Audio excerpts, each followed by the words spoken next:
Hello, and welcome to Hard at Play, Roommates Gaming's bi-weekly video game podcast. I'm your host, Justin. This is Josh.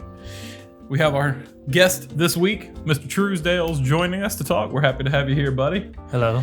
And ladies and gentlemen, our champion, 3 golds, 2 bronze, the absolute legend this week, Mr. Eric. Let's go. And now that's over. And we don't Questionable legitimacy. It's not questionable. I was cleared.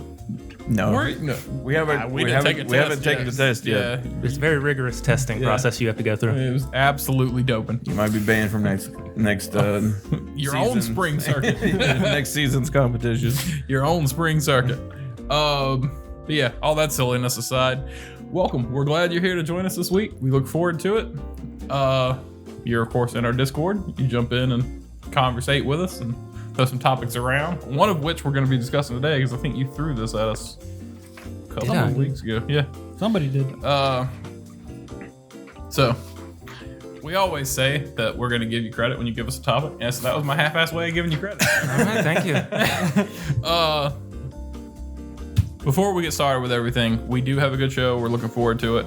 We're going to go over some updates from things that happened since last week. I'm going to talk about a GDC survey that went out that I found out about yesterday, but I think is really, really cool. And then we are going to talk about Truesdale's topic for us, gimmicks in generations, like things that come up that you see brands do with their consoles and what we hope to see next year, what we think made a difference this year, and what we want to see go away. So real quick, before we get into all that, just a couple of housekeeping items. We do not have a Let's Play video this week. We won't have one this next Monday, but that's just because we're all exhausted from Eric mopping the floor with us in the Winter Olympic Games. And it was a lot of fun. And, I placed second. I just want to throw that out there. That was really cool. And Josh was third. Cameron and I both tied. Well, yeah, we said the gold overruled the. That's true. Yeah, so I'm giving it to you. But shout out to Cameron for whatever. So you should go check that out. I think Josh is gonna be putting up the video if we can. That was over on Twitch. Check out our other stuff though on YouTube, and of course follow our Twitter, Facebook, Instagram, all those good things. And if you'd rather listen to this show than watch it live, of course, we're on all audio podcast services based off of Anchor. We're on Google Podcasts, iTunes, Spotify, all that good stuff. Pretty much everywhere because we have no shame. Nope. All right. So, real quick, let's talk about last week, guys. Or not last week, but the last show. Because we had talked about some things that got delayed and some things that would make us mad if they got delayed. Well, one of us talked about some things that would make us mad. Yeah. Yeah. I wonder who that was. And then they got delayed. Yeah, they sure did. Cyberpunk 2077 is now pushed back to September from April. It sure is. September 17th. Yep. From April 20th, right? That's a long time to wait, but there's a lot of April 3rd or whatever it was. I haven't heard about a manhunt being launched yet. I haven't either, but I mean, man, that's 5 months. That's 5 months, Josh. Yep. 5 months. That's not 4 months. Is it going to be an intense murder spree? That's a lot of time. That's almost next gen. Hey, if it goes next gen, that's fine. Also, it's the console's fault that they have to get delayed. Yep. I mean, that's true. Like they were like, where it's not optimized yet but optimization really doesn't mean Console. To be fair, everything. But before a game comes out, that's all they're working on is optimizing for console. So it's not really special Yeah, in any way. The last drive before you go gold, that's the entire point of your work is getting it on console. Because before that, it was a PC game. So just give it to me on PC, and then the console peasants can have it afterwards. Just put it on the next I literally gen. built my new PC for this game. Now I'm waiting till September. My PC will be old by then. There's a lot of people that did. They're like, goddamn 3080 is going to be out by the time. So, it's a huge delay. It's unfortunate to see. Hate to see it happen. But, I think give them the time to polish it because CD Projekt Red is one of those studios, like, they know what they're doing. You know what I mean? can't really complain about much in The Witcher 3. Yeah. You can make that game a potato, but out of the box, it's not. Yeah, I don't mind too much. I mean, like we talked about it before. You know, take your time. Don't rush the product, because I'd rather have like a finished product that's good than a rush mess. So. Right. Yeah. And it was mainly a joke. I'm not going to kill too many people, but you know. But there is a penance to be paid. There is a price to be paid. I also want to note that I believe me and you discussed it in the Discord like the day before it was delayed, me saying it's going to get delayed. Yep. There it is. So watch your back. Hey, you watch it, because I'll delay Neo. I'll delay Neo too. Apparently, hold on. I got something. Somebody must have said something about Iron Man VR too, because as important as that game is, it got delayed. Everything was delayed. I know, like everything got delayed, and the Smash update was less than great. Eric might slightly he glared at me. I didn't glare. You didn't want the 9th. This is the 8th Fire Emblem character? I don't care that it's a Fire Emblem character. I care that they look fun to play. Okay, so I do appreciate that, you know, it's not just like a straight up bland ass character. It's a multi-faced character, like multiple weapons, like it's a tactile move set. I think that's pretty cool.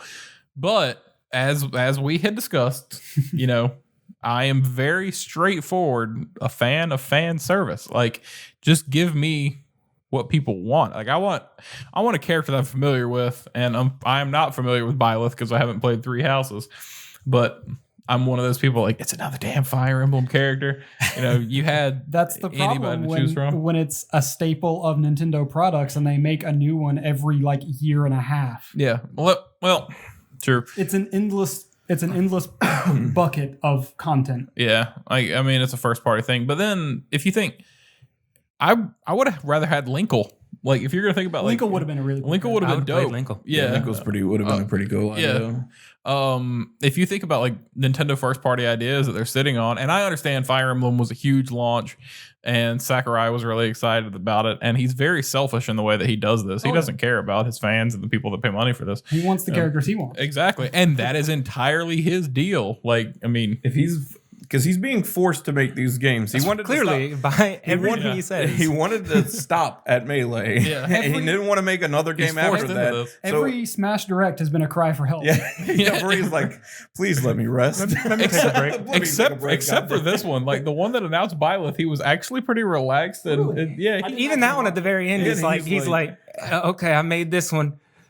Please let me rest now. Yeah, I guess I'm not, because I got 11 more for Fighter Pack 2. 6 more characters to make. Yep. God damn it!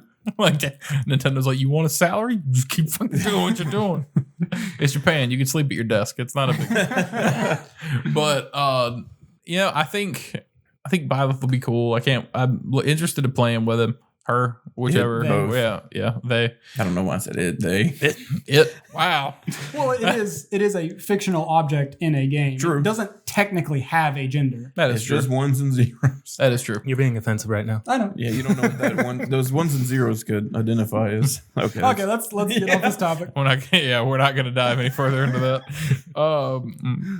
So yeah, that'll be cool. Cuphead is also a Mii Fighter costume, and I think that is straight up awesome. Yeah, that's going to be really interesting. That was probably my favorite part of that announcement, and it'll actually make me buy this update. I think Cuphead would have been a good just character. Yeah. I do understand not creating a full character there and just giving it the costume though, because you have shooters. Yeah, and the idea that this outfit doesn't use an actual gun, it uses the finger. Yeah, that's pretty good. That's good enough. Like, that's all they needed to do. You know what I mean? It would have been cool to have like Cuphead, but with the different trick shots. Like, so you have some that curve back and the boomerangs or whatever. But yeah, I think the way they actually introduced that is really cool. They didn't have to do it, but again, I'm here for fan service. So that is our update from last week. The first thing that I want to talk about today, guys, is a major topic, is this GDC survey. If you guys didn't hear about this, every year at GDC, there is a state of the industry survey that goes out to developers and things like that that are present and participating. And it basically asks them, hey, what are you working on? Right? And of the developers that were surveyed, 11% of projects are for PS5. 9% of projects are for Series X. And there are overlaps. So some of those 9% count to the 11, some of the 11 count to the 9. 56% of projects are for PC, 39% are for mobile, and also 32% are for VR, or I'm sorry, AR, and 25% for VR. Both of those numbers are up from last year. And a lot of people think VR is dying, but it was 19% last year. VR is, I guess, gaining ground, especially with the release of the new Vives and things like that. But of course, the numbers that we'd want to talk about here are the two lowest. But you got to admit, if you average those out to 10%, I don't want to talk about the difference between Xbox is slightly lower and PlayStation slightly higher. That doesn't matter to me, right?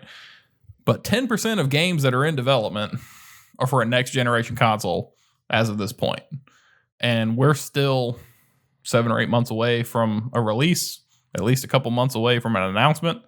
So, well, we've seen the Series X, but that's a pretty big chunk of what you could imagine is being designed and produced right now, right?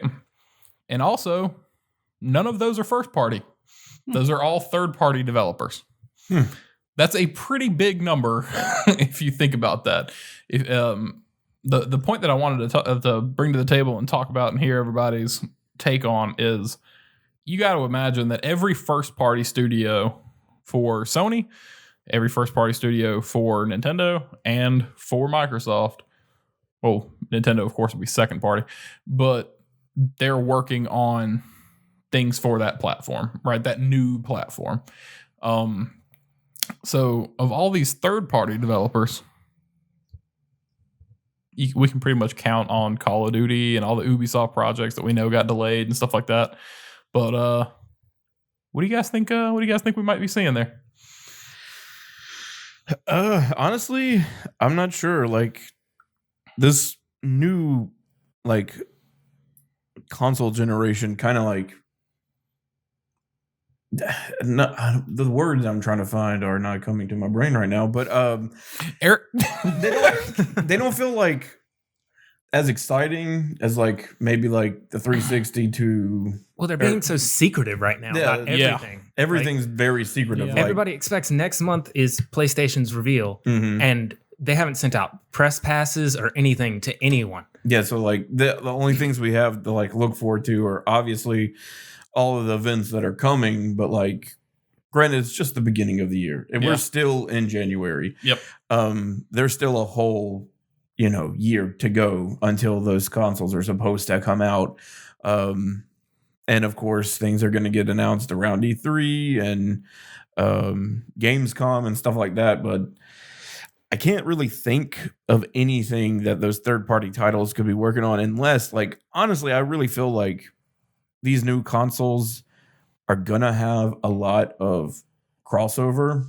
Yes, I feel absolutely. like that's where a lot of their early product is going to come from. Early games are going to be from games that are going to be coming out on both consoles at the same time. I still feel like CD Projekt Red is going to put Cyberpunk on PlayStation 5 and Series X. I feel like that was probably maybe one, or it may be not right away, but it'll probably be within next year, like the GTA 5 deal. Yeah. GTA came out, and GTA 5 came out, and then the next year it was out on the new consoles, and then a year later it was on PC. Yeah, it's too small of a window for them not to aim for that. Yeah. Especially after Excuse me, pushing it back. Plus, PlayStation 4 has 100 million consoles. They're not gonna abandon. Nobody's gonna abandon this generation anytime soon. Yeah. Right. It's so weird that they're ready to announce new consoles when I feel like they're still going strong. PlayStations are still being sold by the handful. Yeah. So it just seems weird that this year, why not wait till next year or something like that? But I think this drive for consoles, it's going to be interesting to see realistically, because we've always seen we want to see those graphic improvements. we're getting to the end of that road because we've already seen games on current gen that had to dial it back a little bit because even ESRB would be like, that's too realistic for what you want to do. So you got to have some sort of artistic direction with it instead of real life direction. With that being said, process speed, ray tracing, things like that. Those are the implementations that I expect us to see next generation. And that's where you could have less overlap. But then again, there are settings you can turn off and settings you can turn on. There are PlayStation 4 games that you can play on standard that you can play on pro, but there are different settings for that. And the Xbox Series X is the same way, right? Or not the Series X, I'm sorry, the Xbox One X. It's got upscale options. Now, if both of these new platforms are backwards compatible, then I can play Cyberpunk on my PS5 on launch day, but it won't be optimized for that console, right? And that's where, people like me, people like you, we're going to buy the same fucking game twice. Just like we're doing with Persona. Royal is different. Yeah, Royal's different. And you can pretty much expect if they re-release Cyberpunk, it'll be re-released with something additional. Probably. Right? Like I'm gonna buy it for the PC, and then when it comes to the PlayStation 5, I'll buy it for the PlayStation 5. I wonder if they would. I don't think they would wait that long, but I wonder if they would delay launch for PlayStation 5 and Series X until multiplayer is ready. I can see that. Because they said multiplayer won't be 2020 and it might not be 2021. Yeah. So I wonder if they would hold on to that until that point. And then that would be their drive to actually bring people back to it and up those sales and everything. I mean, like online or GTA Online took for fucking ever to come out. And when it did, it was a train wreck. But it was way more optimized by the time they released it on the PlayStation 4 and Xbox One. So, I mean, you could have a point that. And it's still on MPD. I could honestly see CD Projekt doing sort of what GTA did, where GTA came out on last gen consoles. 1 year later, they came out on next gen consoles, and then they came out on PC. Where in this case, it would be 2077 comes out this year on current gen. Next year, it comes out on next gen, and then the year after that, they're like, "Hey, have some multiplayer just to keep bringing people back over and over to it." Yeah. I can absolutely see that. Because number one, it wouldn't hurt their sales. And number two, people would not be upset about throwing money at that. Nope. Now, I guarantee the thing that's taking forever for them to figure out is probably their equivalent of Rockstar cash and like GTA money. Yeah. Because they have to set up a bank and they have to be able to exchange that good real time for something. And if they're setting that kind of thing up for 2077 to take place in Night City, number one, you have to make sure your multiplayer servers work and that nothing's going to crash and that everybody's going to be able to coexist and play at the same time. I'm going to go ahead and say the servers are going to crash. Yeah, they're going to. Pretty sure this is like first time trying something like this. Because like at least for GTA, Rockstar, they had GTA 4 had a weird online, and so did Red Dead. Yeah. They weren't like what GTA Online is, but they were still like... Fucking hated Red Dead Online. Hey, you spawned in, here's a hatchet to the face. Exactly. Like, dude, just running by to my spawn point, just, damn, there I go. But it took them a while to, even for online, like GTA 5 online, it took them forever to finally get anything correct. Because I remember trying to play online when it first came out because I was excited about it. And I made my character, and I was at the spawn point where you get to like pick your first car, and then I got killed immediately. And I'm like, you should not be able to just get murdered while you're trying to start the game. Right. And now their intro, like that's gone away with. You just kind of play the game. And they've like tried, turning down griefing and stuff like that. But I really don't, I could just be me ignorant, but I don't think they've really said much about what their online is. Nope. Right? They're just like, oh, yeah, we're going to have a multiplayer aspect. Yeah. Is it like multiplayer, like, oh, we're just shooting each other and that's it? Or is it like a GTA Online thing where you and your friends can like run around Night City and do stuff together? Because that would be That's dope. definitely what I want. Yeah, that would definitely be cool. what I want. Yeah. I have like 40 days of playtime in GTA 5 Online, just on one character. See, and it's always me flying a plane into the side of a building and logging off because that felt good. All right, cool. That's usually how it works. You fly a plane and it's like you log off. I haven't played GTA Online that much. I actually tried to get back onto it not too long ago and noticed what you were saying where they scrapped the whole intro part of it. I'm like, this doesn't feel the same at all. This is not what I did before. I feel like it's a hard game to get into at this point. Like, I got in relatively early, but now it's like, okay, you need to spend $2 million to do this thing. You need to spend $4 million to do this thing. Yeah. Oh, you want a halfway decent car? That's another $3 million. You want a boat? That's $12 million. Yeah. If you don't buy that, what is it, the criminal enterprise pack or whatever it is, to get started. And granted, that's only like $10, but still, it's a completely different and misweighed entry point now. Yeah. But that's actually what I want from Cyberpunk Online. When you think about it, is I want to be able to have an Android street gang or like something to that effect. That would be fucking really cool. Awesome. Yeah. It would be really cool. Yeah, or like Android vigilantes. We could just go stop other people online from doing bad shit. Yeah, I'll just pretend I'm living in Ghost in the Shell world. That's exactly it. Just be so happy. Yeah, my fear is that, like, since I don't know, I'll have to like look it up. But as far as I know, I don't think they've really said much about it. Mm-hmm. But like, my fear, it's gonna be like Mass Effect's multiplayer, where you like. It's basically like glorified wave fighting with your friends. And I'm like, that sounds dumb. I don't think they would go that route. Like, and then there's also like a versus mode in that too, where you play like 5v5, I think it is. And I wouldn't care as much and I wouldn't want them to put in the effort, but. Well, I'm gonna go ahead and tell you that's definitely going to be part of it.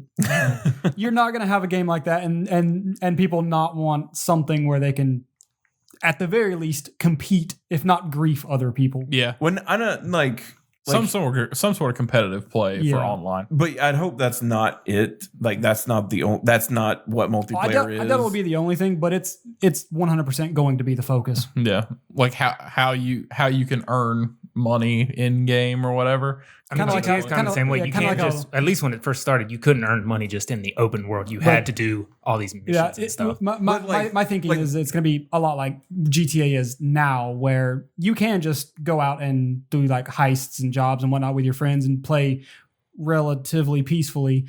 But if you actually want to make money in the game, you're probably going to have to go to the PvP stuff. But like that's not even a big way to make money because PvP doesn't give out that much money. Well, they're doing events in all of their different, because they've got like 15 different modes now. But yeah, they always do like double XP. They're all the time doing double XP, double money in different modes, and it kind of rotates through the month or something like that. That's how they keep people come back, because they got an event schedule and stuff like that. I don't. Just seeing what CD Projekt Red is and how big they, not only how big they are, but how big they know they are. Because they don't do like they did E3, but they're the kind of people that are like, all right, we're gonna drop a reveal on this date, just be ready for it. They pull Rockstar moves and they're an RPG studio. That's fucking crazy, right? I mean, I think they said next week they're gonna reveal stuff at the Taipei game show. Yeah. They're one of the biggest studios around, really. Yeah, they really are. And where the fuck did that come from? Like, realistically. Well, because I don't know if y'all know this, they run GOG, which is a game selling. So they're essentially, it's their version of them being Valve, except they actually make games and Valve doesn't anymore. I forgot they ran that. It's just wild to see, like, they'll put up like, hey, we'll put it out on Twitter tomorrow at 9 a.m. YouTube video, and it's an hour and a half gameplay trailer. Dude, I love that. It's so good. And like, there's no heads up. You see people in the media just like, shit, I was hoping for an event, but I will just watch this instead. It's really good for their marketing campaign. It's really good to see how well people follow them, especially when you log on to those YouTube videos. And it's like, there are 30,000 people watching this right now, and they should all be working. Like, that's just the way it is. But I don't expect a studio that big and that has that kind of opinion themselves to just be like, we're putting in a couple of 5v5 matches and shit like that. It'll definitely be complex and well done. But yeah. I 100% expect one of the main focuses for it to be, this is where you go to prove that you're better than somebody else. Yeah. Man. Because then that like how would that work? Do you take your character that you I had have no with? clue. I would assume it's it's gonna going to take a new lot of- character that's rebalanced for that kind of Because it gameplay. would take a lot of rebalancing because they've shown off some of the augments and stuff you can get. Like, how is that going to be fair I mean, while trying to that's- fight another that's human why, being? that would be one of the reasons I would assume they don't expect it coming out in the next year or two. I would think that it has to kind of be like GTA, where the online is harshly separate from your single player. Yeah. Because they have said that characters in that world will have permadeath, right? So if that character is going to be any sort of implementation, not the player character, but actual NPCs in the world will have permadeath. And that's something that you can just do. You just wipe somebody out, like, and just, all right, you erase their storyline that you could have had in the game. Same with The Witcher. But in that kind of shared world environment, I think they'd have to rewrite that with boundary rules to say, all right, you're not going to be able to hit this NPC or things like that. So that, with that being said, your personal design character is not going to be able to have all the same shit that you could have in single player. Yeah. But maybe there are better options. It's like, man, this is more fun because I could do things this way. Yeah, that was one of the reasons I was like concerned it might be like the Mass Effect onlines have been, because they've been like, they felt like watered down experiences to the main game. Yeah. And that's just not fun to me. I've tried to get into them, like, because sometimes they're like, this has got story elements to it, but who the fuck cares?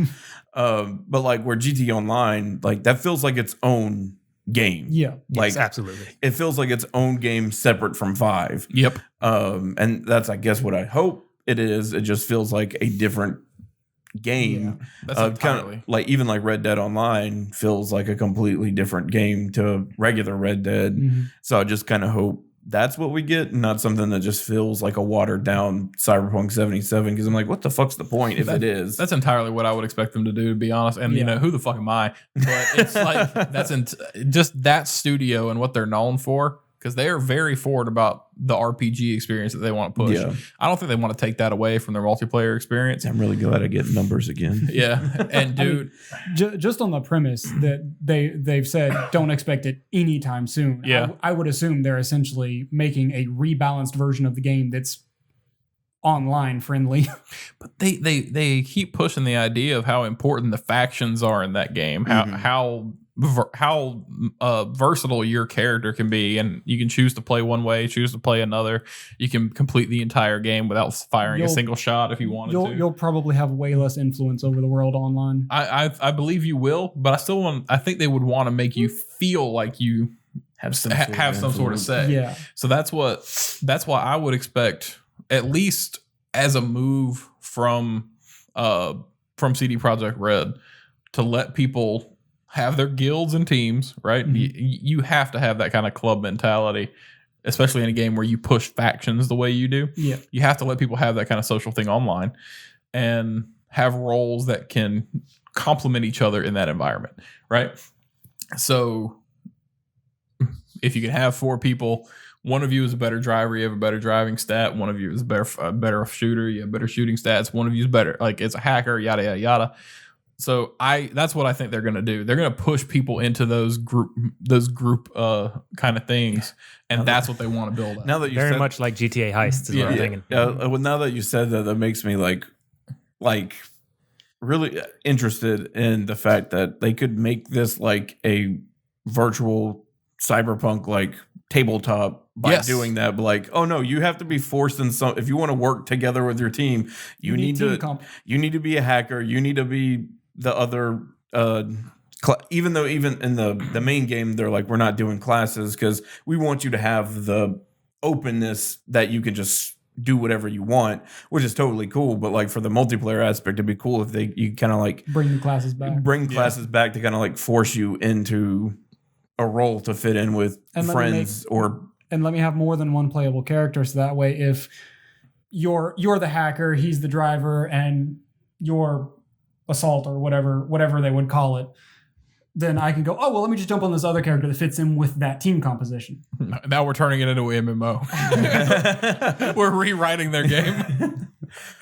But like it would be a really cool aspect for them to like do that way, because that would make the like the main game like have it boiled down to where in the main game you have the openness, but obviously if they want to balance it, if there's ever any kind of like PvP, like you wouldn't want to be able to have anything close to what you could have in the main game where you could just, well, if I can literally walk through any enemy because of my hacking skills so high, and if they have any kind of augment, I can shut them down, but you wouldn't want that kind of abilities in the main game. Yeah. So boiling them down to like, I guess kind of like how Mass Effect did with their create a character, you basically picked some sort of subset of the different ways you could play, but those are the only powers you got access to. You couldn't go more like, well, I kind of like these other biotic powers. Like, no, if you want to play as this engineer biotic, you have to use these powers. So they might do that to kind of like help balance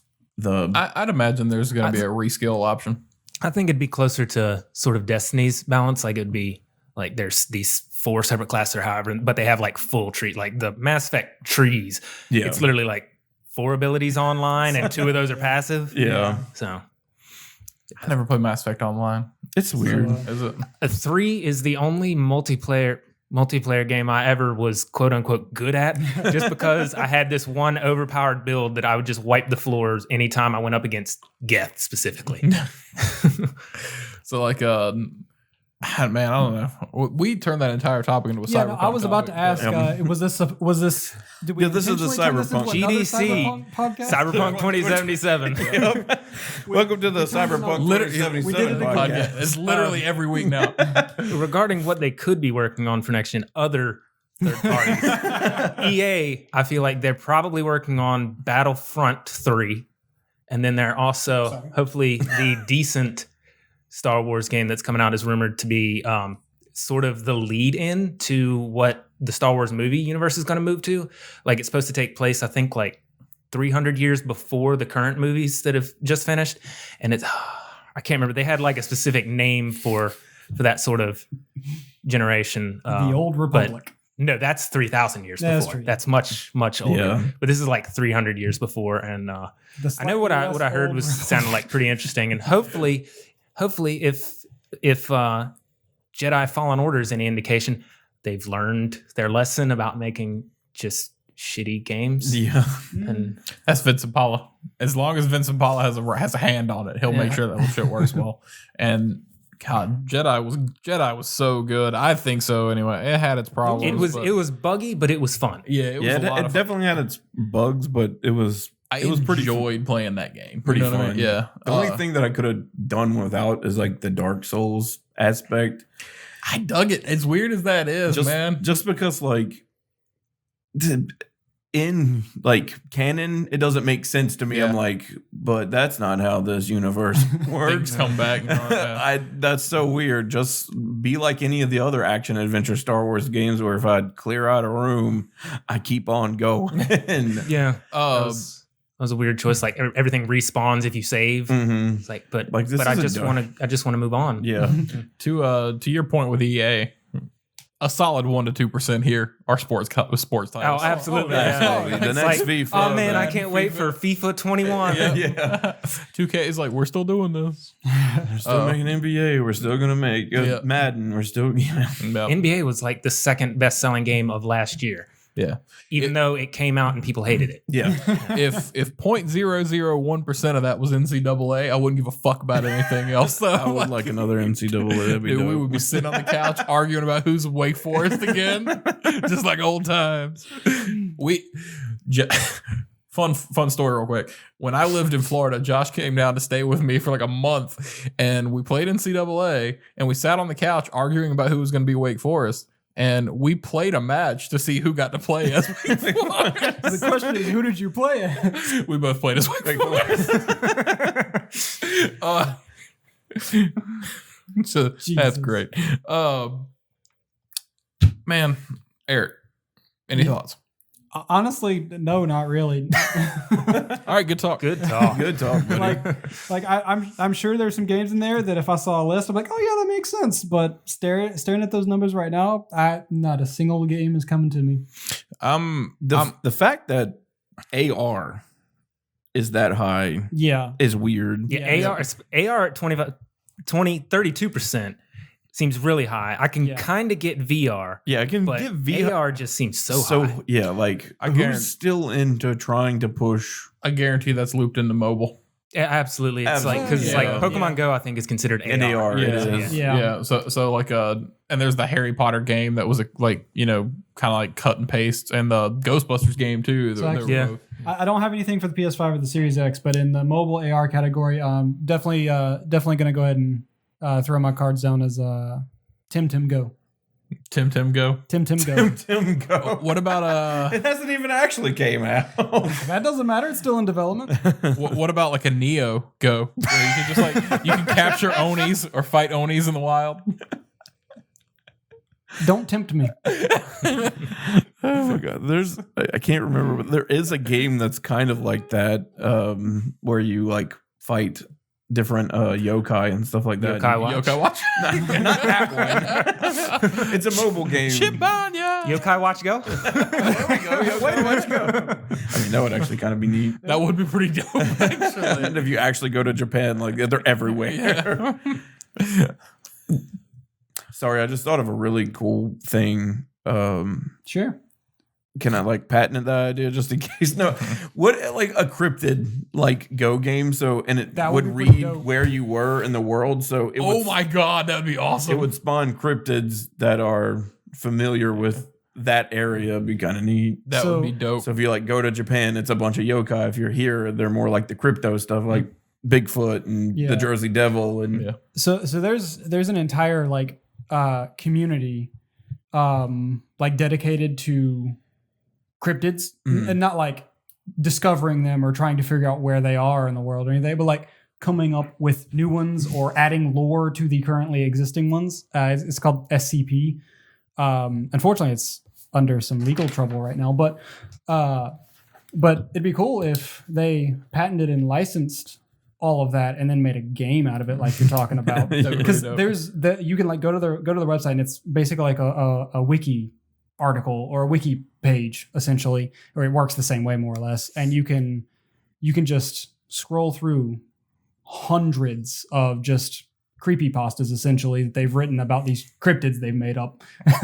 And it's written like a government report inside a facility storing and researching these things. Wasn't there a was it Pocket Morty's, that Rick and Morty Yeah. Pokemon? yeah, it was like yeah. Pokemon. So if there's like a Cronenberg Go, I'd jump on it in a heartbeat. Cronenberg Go. Yeah, that'd be fucking great. And I wouldn't I pat bought it. the fly. I wouldn't put it by Squanch to do something like that, just because Justin Roiland is that kind of person. I'm still waiting for Rick and Morty and the quest for the Szechuan sauce. I In they, VR. they In VR. they won. Man, Josh, Yeah. if it was good, would you buy a VR to play Cyberpunk 2077 if it was implemented on the hardware well? Maybe. I don't know. Would we ever see you again? Probably because You'd like, see his online persona. no, after like You'd see him, but he would only wear the VR headset. yeah, I'd be in real You'd have life to take his computer with him everywhere. Just a backpack. Even during played this Death podcast, Stranding. he's still playing the game. I'll just hook up a Get the harness and power armor. No, maybe like I don't know. I'm still iffy about VR. Not that it doesn't have a market. Like it's really cool and Makes you sick though, right? but yeah, like I think it's my eyes. Like my eyes are shit. Mhm. And at least like the two that I've tried, I've only tried The two PlayStation. eyes. Yeah, like I haven't popped out. The two eyes. Yeah, replace them. Yeah. Well, you can't blame VR for you not trying more eyes out. Exactly, man. We need to be more proactive there. Like They've done the work. I've tried the PSVR for like a little bit when we went to that Best Buy, yeah. presentation thing that Best Buy had, and then my brother's VR, and like you I was know, gonna say, have you not played here? mm-mm. All right. My bad. The one time we were all hanging out, and I think Cameron tried to play Surgeon Simulator, Oh, but and the things were weird. They were yeah. like messing up, and like it was like halfway down the screen. He's like, I can't see anything. Yeah. Where are they?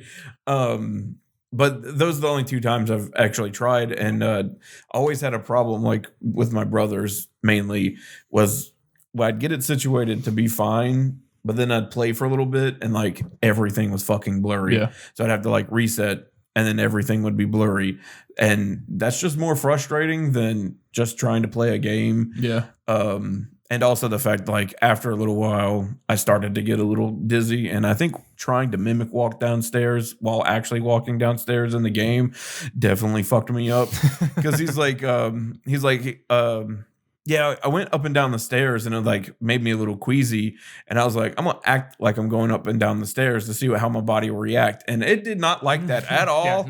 Because, I looked down at the ground and like moved my legs like I was going down. And then I'd like raise my body like I was going up. And then when I got to the top of the stairs and like was looking through the little door, I was like, oh no, my body does not know where it is in like life right now. It thinks it's in another dimension, and I like had to take it off and just like sit down and just like let my body like readjust itself. It's like, nope, don't do that ever again.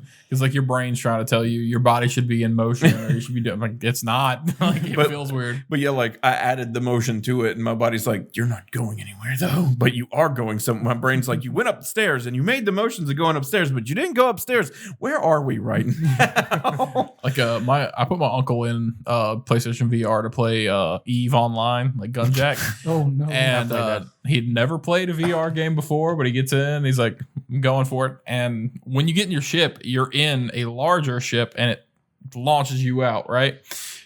And it accelerates quick. All of a sudden, it's like you're going, and you're in the wide open. And I guess his brain told his body, like, you should feel G-force right now. So when it gets out there and spits out and slows down, all of a sudden, his body like leans up off the couch.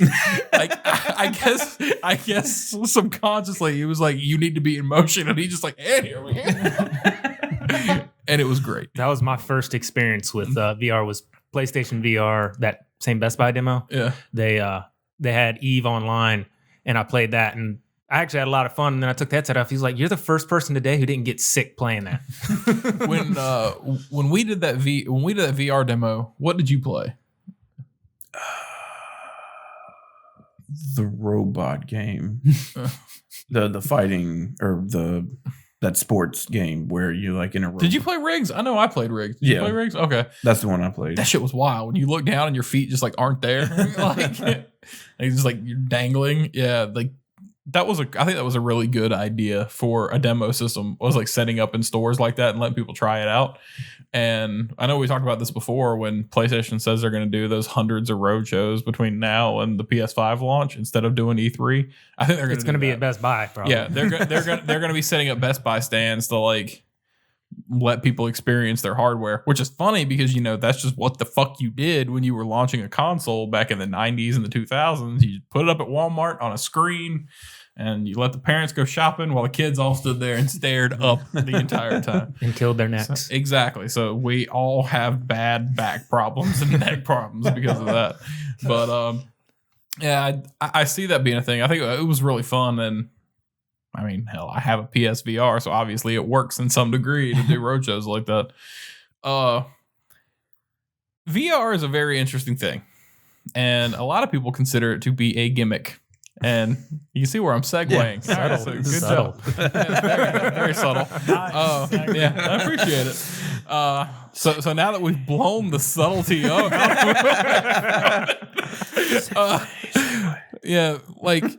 Every brand and generation is going to have something that sticks and doesn't stick because people want to try something new and be that innovation that people want to see in the industry. And a lot of times it doesn't work. Sometimes it does. And I'm clicking the pen. So this generation, of course, we see Nintendo's like hybrid home handheld console, which is fantastic, and keep doing shit like that.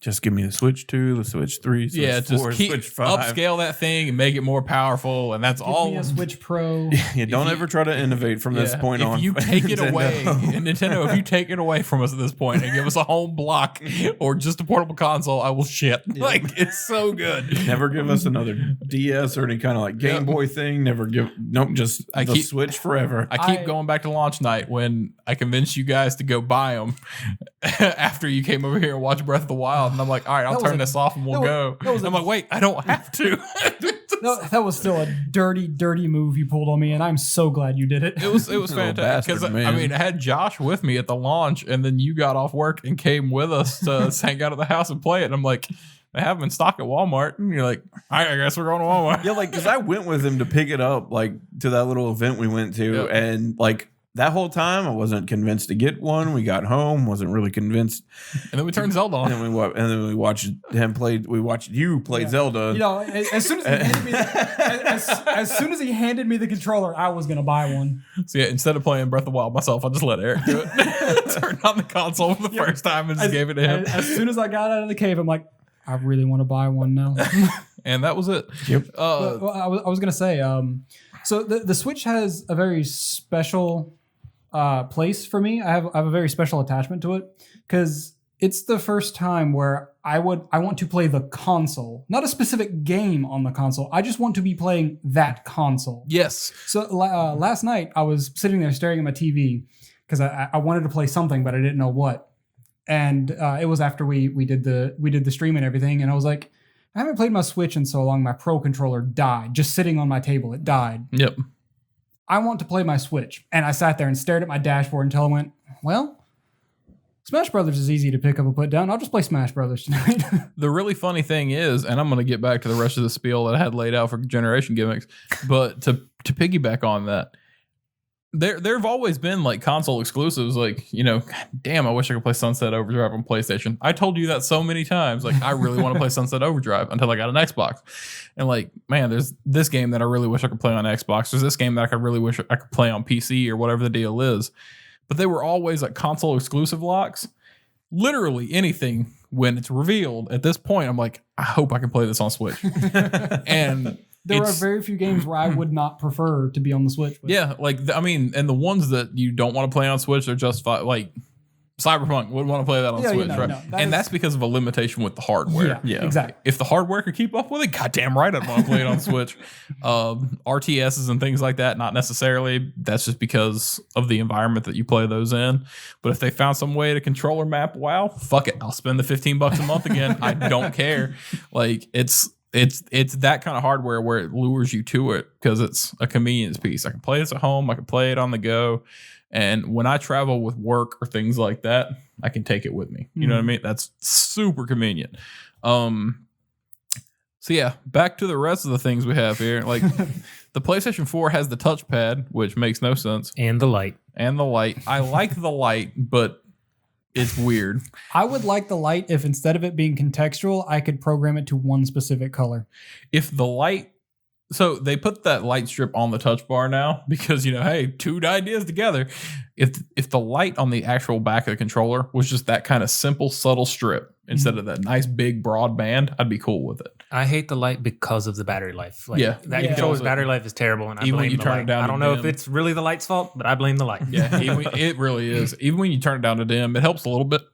Excuse me, but not much. I've actually gotten to the point where I will turn off vibration settings on most of my games just because even for like the Pro controller is not bad, but the Joy-Cons on the Switch specifically, I will if I don't absolutely need vibration sensitivity, I just completely turn it off at this point. If I'm playing like a shooter or something like that, it'll give me a directional cue on the screen of where I'm getting shot from. I don't need the vibration. You're gonna really upset Sony with the PlayStation 5 and their super vibrations. Yeah, they better find a way to keep it from killing my battery because that's the reason why I started turning it off, because I'll start getting shot at, my controller vibrates a bunch, and then I get the warning. And then you get the notice like, hey, your controller's about to die. Yep, and it happens too often for it not to be connected. No. Yeah, I actually had that happen. Like, I think we were playing Borderlands when it happened, and I had a decent amount of battery, but I got shot a bunch, and my controller vibrated real hard and then just turned off. Like, didn't give me the warning, it just shut off, and I was like, what? Why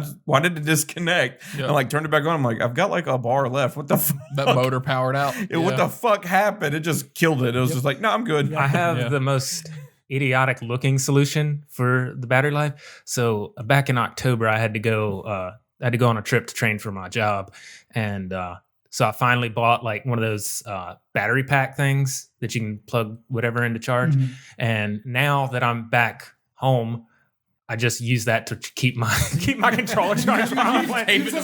So like if I'm sitting in my chair, I've just got this dongle sitting right here. It's I have 60 hours of battery life in this thing. Got 3 more sitting right here.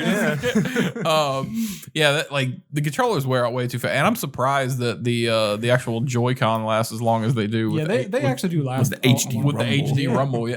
Which again is a gimmick, Yeah. but when they showed that off in The Many Rumble- games actually use that. the rumbles and the Joy-Cons, when it actually is used, it feels really good. yeah, it like we played 1-2 Switch together, right? Yeah. So like I think the 3 of us did. So when you're moving that Joy-Con for the game that told you to see how many balls are in the box or whatever, Mhm. like, that shit was crazy because when you tilt it slightly and you feel that motion from one side to the other and then like a sudden jolt.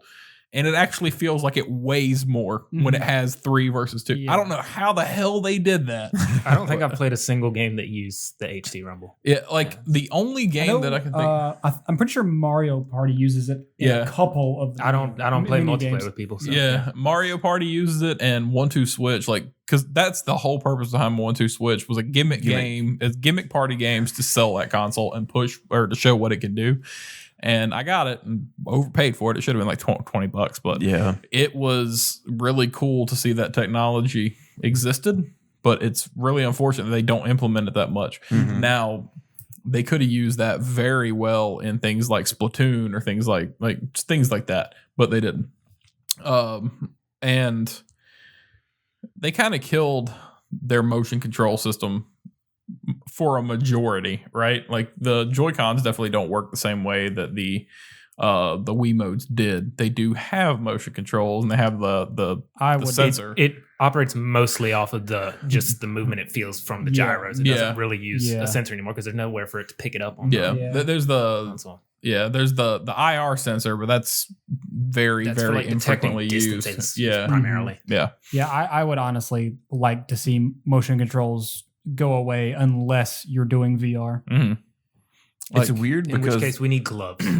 They just need to make us gloves. it's really weird because I prefer playing Odyssey separate Joy-Cons with the motion controls because it See, feels when it's implemented really well, I like it, but there are only a few games where it's ever implemented I well. don't think I ever actually tried it that way. Mhm. Like I prefer it that way because you have way much more control over Cappy than with a controller. Like always felt it awkward using the Pro controller to kind of control him, but because there's that. with the hat you can like just use one and be like flip flip flip flip flip. Because for every game that's like Odyssey with the motion controls, there's at least 3 others that are the Breath of the Wild motion control puzzles. Yep. Or the gyroscope for Pokemon.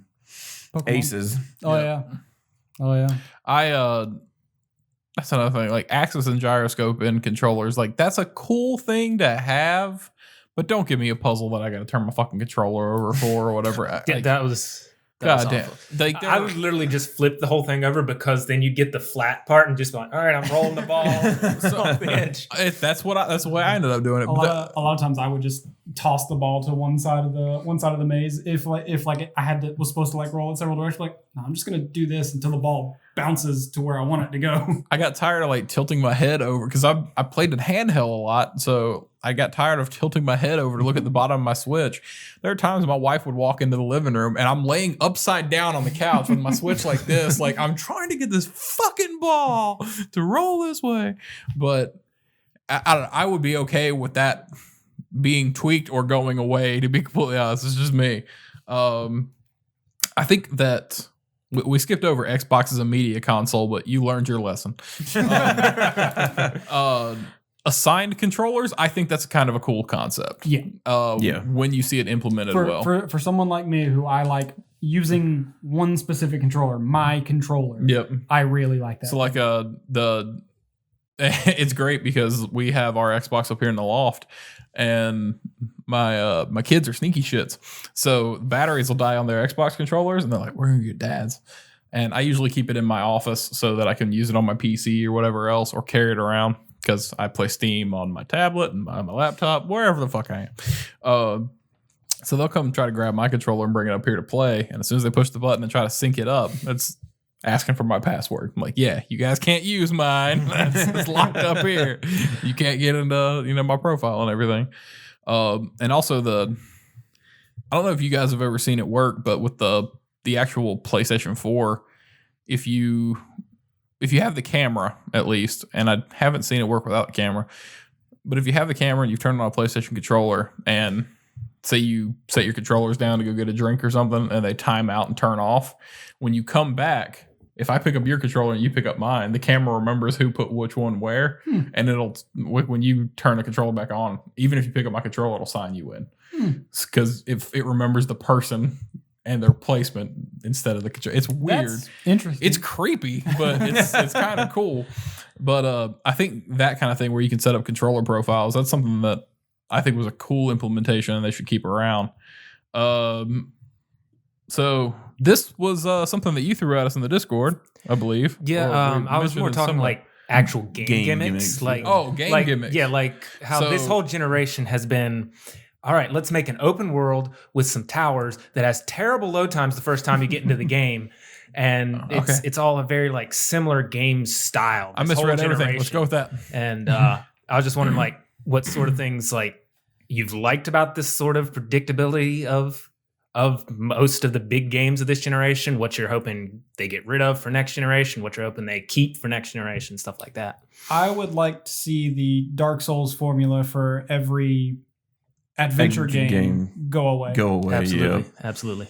Dark Souls can just be Dark Souls. Yeah. Like its own like genre. you can still make a hard game like Dark Souls without implementing its, hey, when you die, you go back to you lose all of your essence and then you have to go get it back from whatever killed you.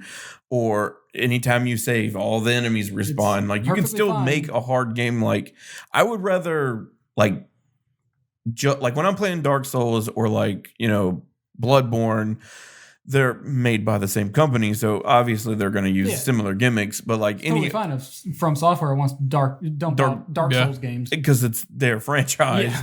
But like my problem with the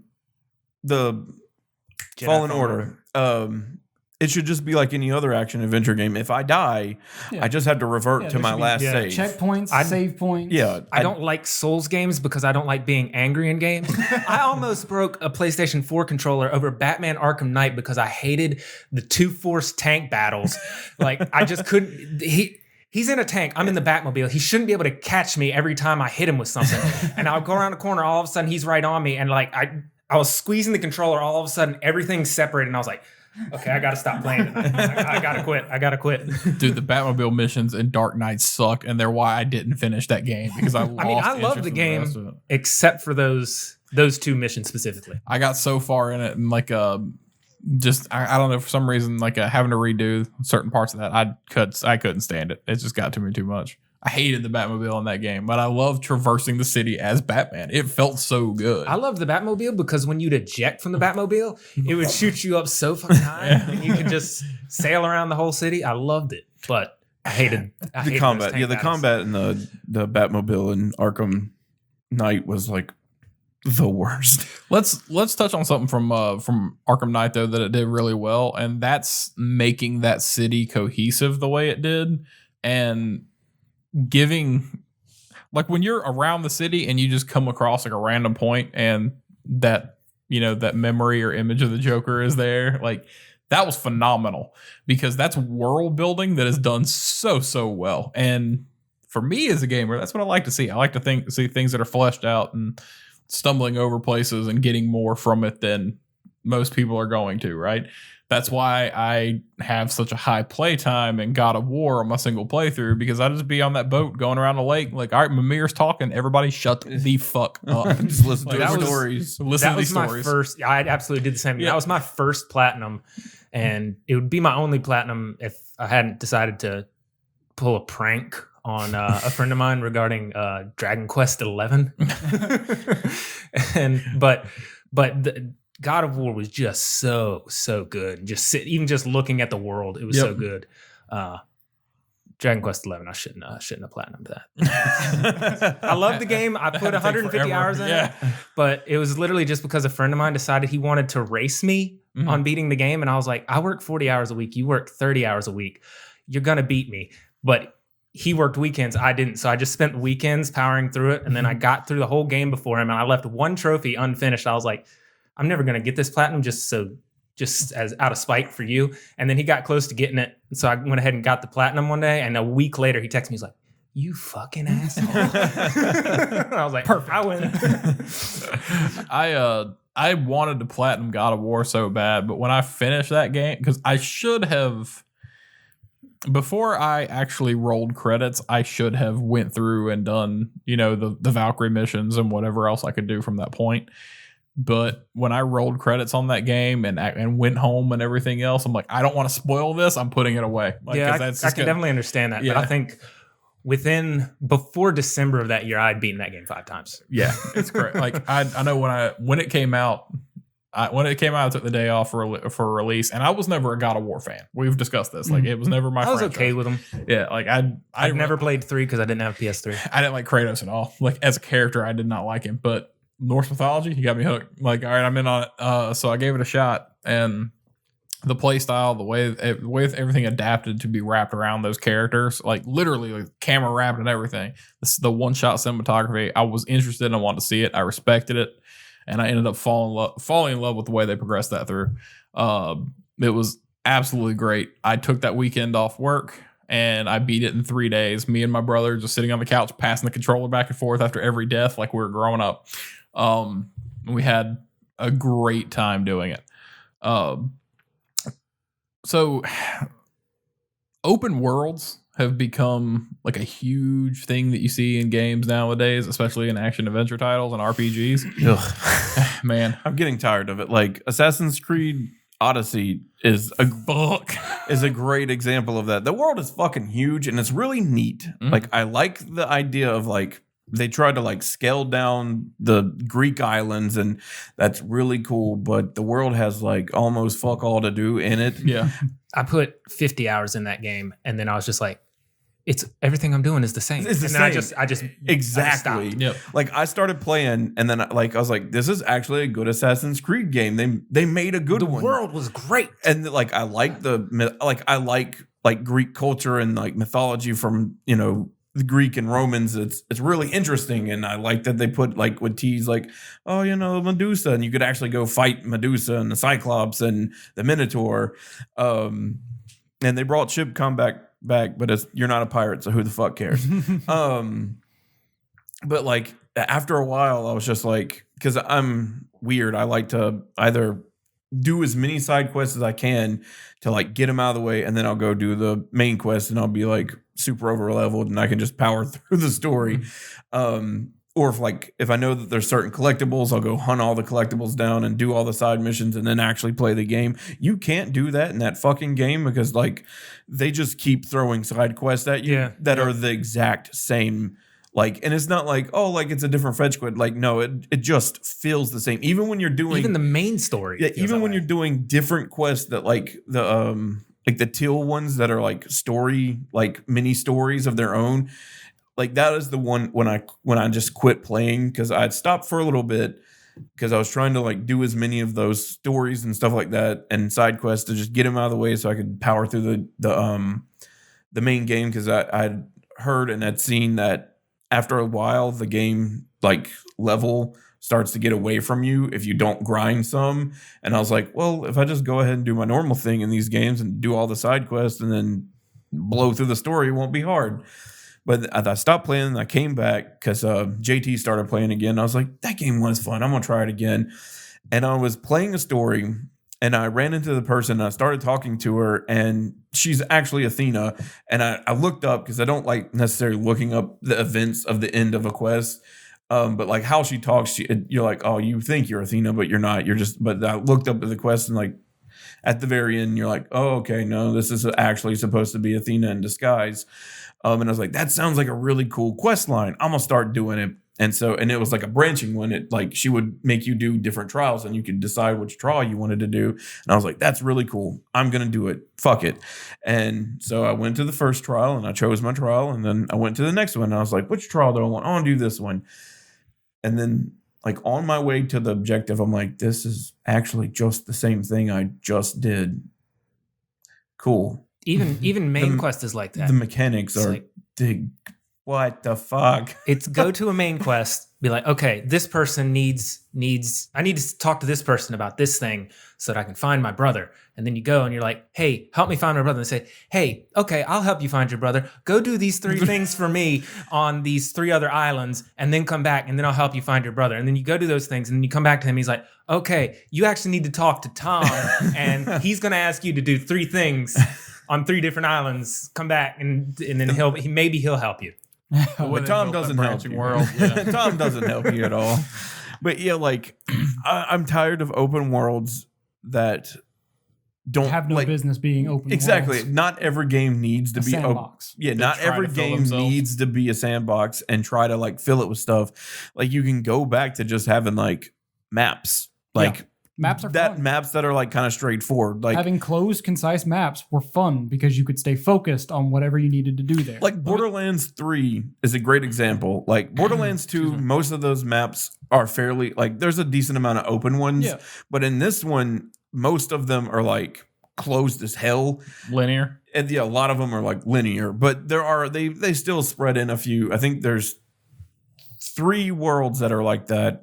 Pandora, because it's Pandora, Eden 6, like the main hub area is kind of like that where it's kind of big and open, and then Promethea to a very small extent. Promethea is tiny as hell, but most of the other places are you go through it and that's the end. You go back to the begin, you go back to the end or leave the sanctuary, and most of the maps in that game are like that. 3 of the main maps are open world where they like, but every map has like hidden things that you can go and explore. So even when it's linear, you still can explore in that linear path. Like there'll be like an offshoot that doesn't take you to a whole new area and whatnot. Yeah. It's just like an offshoot that if you look on your map, you're like, I wonder what's down that corridor, and you go explore it. You find a claptrap thing and you go back and you complete the map.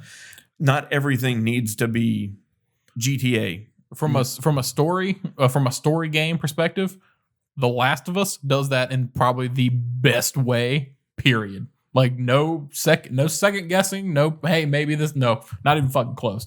Like the world is linear, right? The story progression is linear. You play the spring in this way on this map. You play the winter in this way on this map, and as you move through it, most of the time, to some degree, you can go back, but you may climb a wall and that's it. You're not going back, right? Or you may hop this fence. You're not going back. But even in that world, there's a little room or corridor over here that may take you down this little side path, and there are notes or just like the scenery of the world for things that have happened there, right? There's a certain portion of that game where you are in the sewer, right? And I don't want to ruin anything for you, but there's a small group of survivors that have tried to, like, they've got children with them and they're trying to keep them away from all the terrible shit that's going on in the world. So you see like children's clothes and like play areas and stuff like that. And then you see this one door, and if you open it, you go in, and you've seen like little classroom setups and things of that nature. And as you look across the world, that's all right there in front of you, but you could just run right through it if you're doing the main game, right? If you follow the players or the NPCs that you're with, you'll just run right through it. But if you go in this one little room that you don't even have to go in, but you just go in to look for supplies, you'll see like a body in a corner and a pile of just tarps. And if you get close enough, you'll realize that there's like a little leg sticking out on different areas under the tarps. And if you look behind the body, like written in blood, like under his hand, it says they didn't suffer. And instead of letting those kids get devoured and eaten or beaten or whatever worse things could have happened to them by the humans in that world, this guy just realized it was the end of their line and made the ultimate decision that he had to just take them out and make sure they didn't go through any unnecessary pain. The amount of world building and storytelling that's in that game is almost nauseating, to the point where you can have like long play sessions and pound through it, but if you're taking that world in, you got to stop and breathe. That was the first heavy. game. That's actually the only game I ever got to the end of, and I was like, great game. I'm not sure I like this game. I'm sad now. Yeah, like your main character. You're like, what the fuck did I just do? So I played the game. I played like part of the game at one point, and then I stopped for a while because I got to this portion. I think Naughty Dog has great stories. I don't think their gameplay is all that good, especially their shooting. It's very sloppy to me. Yeah. And so I stopped for a while, and then I tried to watch the Rad Brad play, and he was infuriating. So I was like, I'm just going to finish it myself. So in like 4 hours, I powered through the game, and by the time I got to the end, I was just like, I just feel bad. This game made me so sad. I should have played shorter bursts. The last 30 minutes of that game hits so hard. Yeah. It hits so hard. But it's just one of those things. Like if you take the time to explore that world, you read the ish notes or whatever you find around, there's so much to it that they put in there that you can just walk right past and only focus on Joel and Ellie's story. Which is sad as shit as it is. When you play the prologue, you're like, all right, I need to breathe for a minute because that was heavy. But I feel like a game that does the sandbox formula really well. And I haven't actually played the game. It's just from what I've seen, it looks like it does. Horizon Zero Dawn. Oh, absolutely. Yeah. It feels like it gives you just enough to feel like you can go and do whatever you want. It's really cool because it does a decent job at world building too. Like you'll see things in the distance and be like, I wonder what's over there. And like while you're looking and exploring, you'll find notes or you'll find something. But it's nice and it's a nice open world. But a lot of times in open world games like that, you're like, what's over there? Oh, fuck all. There's nothing over here. What the fuck did I come over here for? Because like from somebody who hasn't played it, just looking at it, it looks like for the most part, the areas you're actually playing in are relatively small, but they do a good job of placing things in a way that it actually feels a lot bigger or richer than it actually is. Don't get it twisted. That game can be deceptively large. I've seen some big areas for it. In segments, like it sort of expands the world as it goes, and those segments as it expands that are small. Once you've got the whole thing, it's a big world. There are like pockets that open up. Now, they kind of like force you like only play in this area, or else. Yeah, they do a really good job of actually pacing themselves with their world. One of the things that complements that really well, though, is the naivete that they designed Aloy's character with, because she doesn't know about this expansive outside world. She's only There's been like a little gate that she's never been past. Yeah, she's only been in this mother's roost or mother's nest area, right? And now that she can go out into the world and see these different things, and when she starts exploring caves, which is something that nobody's supposed to do, the game gets insane, mainly because she is fascinated by it. And part of you is just like, all right, little girl, I want you to see everything you want to know. Like you like handhold her through the world. So I think open worlds definitely don't need to go away. Like I think the Dark Souls formula does, except unless From Software wants to continue making Dark Souls games or Souls-like games. But I do think developers need to learn how to actually pace their world if it's going to be open. And make it, don't be like, we're trying to make the biggest open world we can. Make it the right size that you can put meaningful content all over it. Yeah. And don't expand past that. From anywhere I'm standing in that world, I should be able to look in any direction and go, there's something I want to investigate over there. Yeah. Because like even with the Phantom Pain, like I'm like, this game's fun, but this world didn't need to be it's way too big. Like I really feel like he does a better job telling a story when you don't have a choice. Yeah. I feel that way about Breath of the Wild. Like the world didn't need to be that big. And then I'll round the corner and be like, never fucking mine.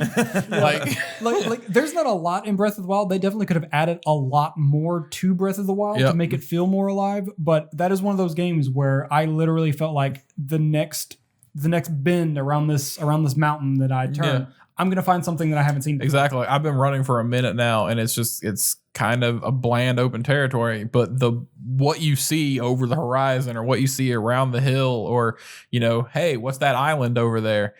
The moments in that game that capture you, it sets that tone so well. Like it's kind of. I don't want to say it's a direct comparison, but in Dark Souls, when you finally beat that boss and it's like that feeling of like accomplishment and relief, Yeah. Did it. I feel like you get that same kind of high off of Breath of the Wild when you traverse so far and you're like, I found this amazing thing. I'm not gonna lie. When I finally got enough stamina to just start scaling mountains, that's what I was about to say. I just started climbing mountains, not expecting to find anything, just because I wanted to see what the world looked like from up on top of that mountain. Yeah, because that would be one of the things I'd do. Like I'd look at a mountain and I'd check my map. Like, nope, it's in limits. I can actually go over there, and I'd like climb up. I'd like mark it on the map, so I have a little ping over there, and I'd run my way over there and climb up to it, and just be like, I did that. Sometimes I fucking climbed that mountain. Climbing in that game is almost why I almost never played Horizon Zero Dawn, because I started Horizon Zero Dawn after completing that, and I was like, I can't do anything in this game. It took me over a year before I came back. Yeah. I was like, and then when I came back, I was like, I'm so glad I came back to this. But And that's the problem, because they were released so close together. I think Horizon Zero Dawn came out like 2 weeks before. Yeah, before because they both came out in March. Zelda. Yeah, I think it was the week before. I think it may have been the week before the Switch came out. Yeah, you might be right. And that was the same thing. Like, I really want to play Horizon, but I know that Breath of the Wild is going to break me, so I held off on Horizon. Played Breath of the Wild first, and I'm like, nope, I'm fucked. Like, I didn't even buy Horizon when it came out, because I was like, oh man, Mass Effect Andromeda is about to come out. That's going to be a gem. I was wrong on that one. So, next podcast, we'll talk about mistakes we made in gaming. But no, like, loot boxes, fuck them. I like open worlds, but I think, number one, the frequency at which we get open worlds needs to be toned the fuck down. Yes. Like, we don't need every other game. You can just do small linear map, like multiple maps back to, like, just make them a little different. Like I said, like Cyberpunk's an open world, but we're excited for it. Also, it looks like it's going to be dense as hell. Yeah, I was about to say, it looks dense as hell, and it doesn't look like it's an actual big open world. It looks big because they've done better to scale it to make it look big. Because that was one of my first persons. I mean, you got to go through so many things. Because that was one of my problems with Fallout 4 was they were like, we're gonna make the map smaller and like fill it with more stuff. Except they didn't. They filled half the map with water, and then the rest of the stuff with barely anything else in the game. Water stuff. And don't forget the entire section that was just the radiation that you couldn't walk into. So like half of the map, like there's like a little jagged area. One's all radiation stuff that you can't get until you're like end game of the game, and then literal like 1/3 of the map was water that they tried to claim that if you include the internal areas that it was bigger than Skyrim, but I'm like, I've been in all the internal areas. It's smaller than this house. It's like every room is like, or every building is 2 of these rooms. Yeah, because like when they were like talking about it, Todd Howard was like, no, people want to know if we're going to make a map bigger, but I think we want to make it nice and condensed and stuff. The only part of the map that feels good is Boston. Everything else outside of it just sucks. Boston feels cohesive, and I think it's because it's kind of early. But like everything else just kind of dumb. And a third of the map, like a literal third of that map is water that has nothing to do. There's a submarine out there. There's one submarine out there. You're right. There's one submarine out there, but everything else about that is pointless. So like, what the fuck? You didn't give us a smaller map. You gave us the same size map, but just took a third of it away, but put it in the game and be like, hey, look, there's still that third of the map, but y'all can't actually do anything with it. I would have been fine if it just like not have that third of the map displayed. I'm gonna drop the opinion piece that people need to calm the fuck down with crafting. Because that's true. That's getting out of hand. Crafting in games. So many games now. Like I don't have a huge problem with it, but make it count if you got to do it. Like having to craft literally everything that you need in a game is just too much. No, I could find or buy a potion. Don't make me fucking make potions on the fly. Maintaining my health and maintaining like ammo or any other kind of consumables, I should not have to craft every single one of those. It's really funny because like all these things I'm bitching about, I'm like, man, I'm fine with that in Breath of the Wild. You can make all weapons and armor extremely breakable, fragile. The weapons were way too fragile in Breath of the Wild. Some of them were. Even the Master Sword, it's like 10 hits, wait 10 minutes. But, I could say we're saying all these things that Breath of the Wild does, but we don't mind too much because Breath of the Wild is just one of those games that happens to be the exception where we're like, it did it good enough that it's not a problem. It's not like Assassin's Creed Origins, where they made a big, giant, unnecessarily huge map and then put literally nothing in it. Like Breath of the Wild did a really good thing about giving you tools, but then giving you nothing at the same time. Like figure it out, but it was in a fun way, right? Where they gave you puzzles, but not in the traditional Zelda dungeon way. And I think that might have been part of it too. As empty as the Breath of the Wild world actually is, it feels like one giant Zelda puzzle. Yeah. So you're kind of expecting, well, I climb this mountain, I might find the next piece of the puzzle. Yeah. Well, that's the thing. Like the Zelda formula is, I go in this dungeon, I get through this room, I solve this puzzle, I open this chest and get this tool that helps me explore other parts of this world, right? Breath of the Wild doesn't do that. Like, you're getting everything that you need to explore right at the start, and then have fun. Yep. Just and go find weapons and then kill again. The sense of that, like just the sense of wonder in that game, they removed the biggest curiosity that people had is, what's this next toy that I get? I just finished Link's Awakening, which I absolutely love. It's one of my top 3 Zeldas now.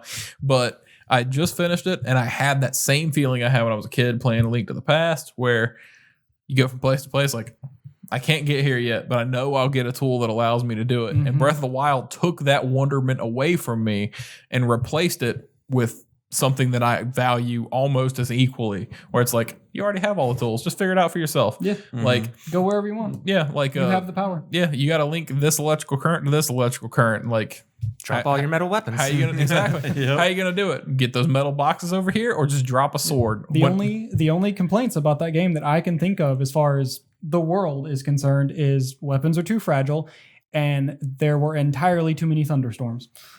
Yeah, I'm climbing a mountain. Shit, it's raining. I always kept like wooden shields and wooden everything on me, just in case it started to like have a thunderstorm. Gotta put my metal weapons away. Exactly. It rained almost constantly in my game. Yeah, same. I'd finally decide I'm gonna go climb that mountain. Halfway up, and it starts raining. I'm like, oh my god, are you fucking kidding me? I actually, time to Rivali's Gale and hope to God I get up there. I actually did that like for Bokoblins like several times. If there was a thunderstorm brewing, I'd run out and drop like my weakest metal weapon or weakest metal shield in the middle of a grass field and just walk away, because thunder's going to strike it, or lightning's going to strike it, and when it does, it's going to set the field on fire and just burn them all. I've seen, this is so cool how you can just use the world to destroy things. Yeah, I've seen I don't even know what to call them, but I've seen clips of people in Breath of the Wild just doing stunts. Basically, I've seen one where they took one of like the metal boomerang weapons. I can't remember what they're called, but it was in the middle of a thunderstorm, and he just sat there and held it until it was almost about to strike him, and threw it at a group of bokoblins, and the lightning struck them and killed them all. That's just, it's so perfect the way they work those little minor details in to give you so many things to do. And with that being said, I don't want any game to try to be Breath of the Wild. Don't do it. Don't try to be Breath of the Wild. Because you'll fail. Yeah, we want Breath of the Wild 2, or whatever that sequel is actually going to ultimately be, even though Nintendo's called it Breath of the Wild 2, I believe. I need it to be the Majora's Mask of this generation. That's what everybody kind of wants, but I don't want another countdown. Like I do not want a game on a time clock. Man, you weren't on a time clock. You could just reverse time. 8-year-old me had panic attacks, like so bad. The problem was not knowing that you could slow down time it so much. So many people didn't know that, and then literally every time I made progress in that game, it found a new way to make me feel like an idiot. That's the mark of a good game. That is my number 2 game of all time. It's really good. My favorite Legend of Zelda. It is really good when you play in a game and you like finally solve something and you're like, I'm fucking stupid. Yeah. This game made me look like an idiot. Good job, game. There are a lot of shrines in Breath of the Wild where it was like that. Like you'd solve it and you're like, I feel so great about the way I accomplished this. Like I finally figured it out. And then you see somebody else do it and it's like, somebody else is like, yeah, you just had to take this metal thing, drop it over here, and then use magnesis, and you just shoot right up there. Like they fix it in like 2 minutes. Like, well, fuck me. Like I overthought that so much. You want to tell the story, or should I tell the story? I'm pretty sure we've told it before. We have, but I literally had to learn how to bomb jump to solve a puzzle. Yeah, but that's not how you did it. You just picked up a laser and put it on a pedestal, and it just moved back and forth. And that was my favorite interaction. Move the things, because I was like, how the fuck? How? All right, maybe off the stop time, I can jump over there and get it right. Nope. What the hell's happening? And then I was like, this was like, I found this puzzle like right as soon as the game came out, and I was like looking online. I'm like, ways to solve this puzzle. What's the name of this shrine? All right. I can't find anything. And I found one, and it was somebody using like bomb jumping. And I'm like, seriously, you have to bomb jump? I guess that's a mechanic that they wanted you to learn in the game. So then It wasn't. And you're like, this is how I'm going to begin. And so I learned how to bomb jump, and I solved it, and I was like, that took way more effort than it should have. And I just so happened to be watching Eric play that same shrine. This was like months after I'd already solved it. And I was like, I saw it. You're like, this is going to suck for you. And he's like, why? Basically, yeah. I was like, oh, this one, I bet this one's going to be tough. And he sat there and he's like, how do I figure it out? And then he got lucky as fuck. I got lucky as fuck. It was not because I'm smarter than him in any way. Because I like jumped over the laser, I jumped over the laser to get to the box. But on his way back, he was climbing over it and noticed it said X to hold when he got over it. And he's like, and puts it on the pedestal and it starts working. And I'm like, I didn't know you could pick that laser up. I'm pretty sure he almost broke my switch. I remember you can pick that fucking I think laser I remember the up. shrine you're talking about now. The dumbest I ever Son felt of a bitch. was for solving a puzzle correctly, and then like months later I saw somebody else solve it. It was one of those ones where like you have to have the wind going in certain directions, and then Yeah. the ball will go around and you got to be over here by a thing. And then I saw somebody months later, they just picked up the ball, sat it on the little pit that it was going to roll into, used stasis, ran over to the thing, got on. I was like, I'm a fucking idiot. I think that's, if I had to pick one thing that I want to carry into next generation, is I don't want games to do what Breath of the Wild did, but I want games to give us that same feeling of it comes out and we're 100 different people are playing the same level in different ways, and we're exploring things together. You go on IGN or whatever, there is no fucking map. There's no walkthroughs or tutorials or anything. The Witcher did it, and Breath of the Wild did it. We thought No Man's Sky was going to do it. They kind of reeled that in at this point where so many people can play the same thing, but all have different experiences. And then we have those water cooler chats about how we did certain things. That I want more of those, because we're kind of at a world where that infrastructure works for multiplayer now and for individial game I mechanics. love that aspect for the original Mass Effect trilogy, even though it took me 6 years to get somebody else to play it. But I had the guy I got to play it. It's infuriating. He played the first game, and have you three played the Mass Effect trilogy? Yeah. I've played 1 and 2, but didn't finish. Or I played 1 and 3, but didn't finish them. I Okay. finished 2. Well, this story is amazing. just about Mass Effect 1. So Mass Effect 1, one of the first characters you normally get is Liara. Yeah. Who's an Asari, and she basically helps you get the story of the rest of the game. She like melds with your mind and stuff. He somehow missed her. He got Rex killed. He missed her until after he had gone to Vermar. I believe it's Vermar, which is the planet where Rex can die. And then I believe he had Ilos left, which is the second to last place that you go in the game, before he finally got Liara. And everybody dies, of course. And that's his canon playthroughs. By the end of it, he's like lost. By the end of 3, he's lost literally everybody who you can lose except for his own character. It's just infuriating. It's like I had a perfect playthrough of everything. The only character who died for me, that was a playable character, was Ashley, because she was racist. She deserved it. So that's the only character who died for me. And he's just like, man, I lost everybody. That game, you'd think they would let somebody live to the end. I'm like, it's you. It's you. You killed everybody, you monster. You're the common denominator. Oh wow. You got everyone killed. They're supposed to live. This is what we want our undead or Until Dawn playthroughs to be, and like the things by Supermassive, right? Yeah. That's the right studio. Yeah. It would have gone perfectly fine. I would have perfectly played that. I would have gotten the best ending. before pulling the trigger. Mainly, it was because I hated her. If you had just read the book before pulling the trigger. It was mainly because I hated her. Oh, you shot her in the face? The one that gets bit? Yeah. Oh, yeah, I shot her right in the face. I did not feel bad about it at all. To the protest of literally everyone else in the room. No. Read that book first. I'm sure it will tell you what happened. And then she started bitching, and then I shot her. Was it the Asian girl?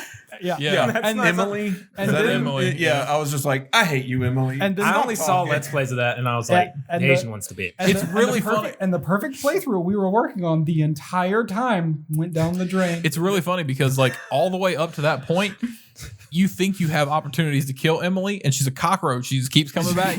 like I'm gonna let the tower fall. Fuck her. I'm like, There was one Let's Play I watched where this guy, they'd been playing through the game, they hadn't lost anybody, and they gave control to this guy named Jeff, who's just a scaredy cat in everything he does.